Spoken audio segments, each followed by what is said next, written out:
नमस्कार मंडळी, Nina's cooking connection मध्ये आपल्या सगळ्यांचं खूप खूप मनापासून स्वागत।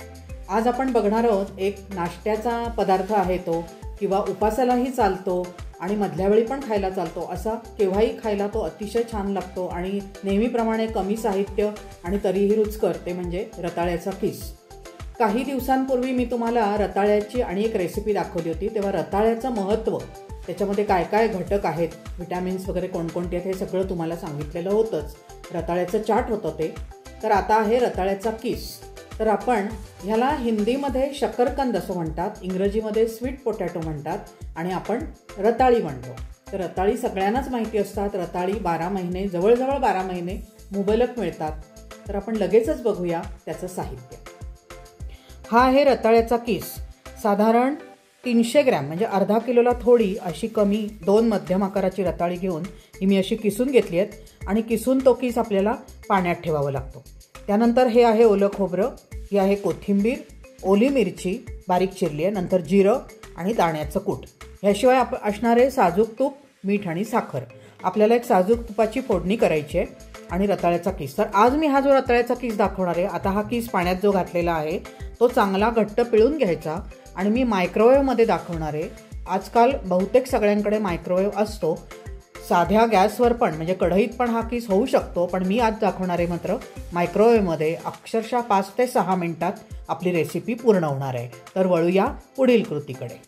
हा जो रताळ्याचा किस आहे तो मी तुम्हाला म्हटलं तसं असा घट्ट पिळायचा, त्यातलं पाणी सगळं काढायचं आणि असा चाळणीवर टाकायचा।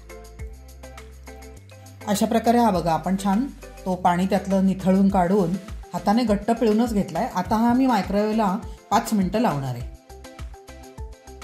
आपण सुरू करूया। आता हे 5 मिनिटं असंच मायक्रोवेव्हला ठेवायचंय।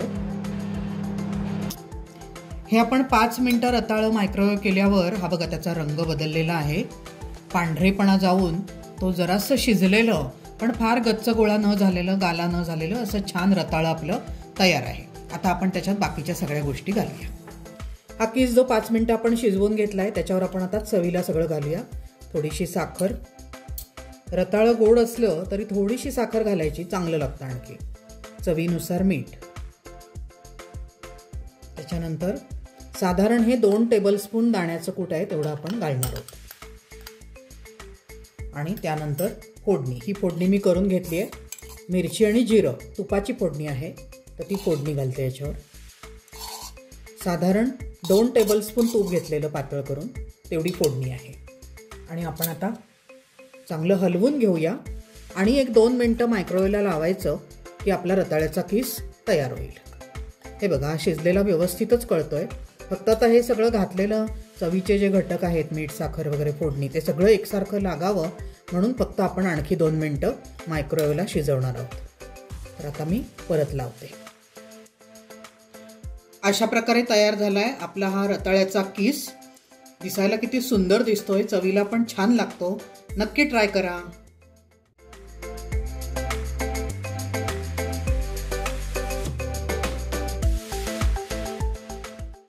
तर मंडळी, रताळ्याच्या किसाची ही सोपी सुटसुटीत रेसिपी तुम्हाला नक्कीच आवडली असणार, मला खात्री आहे।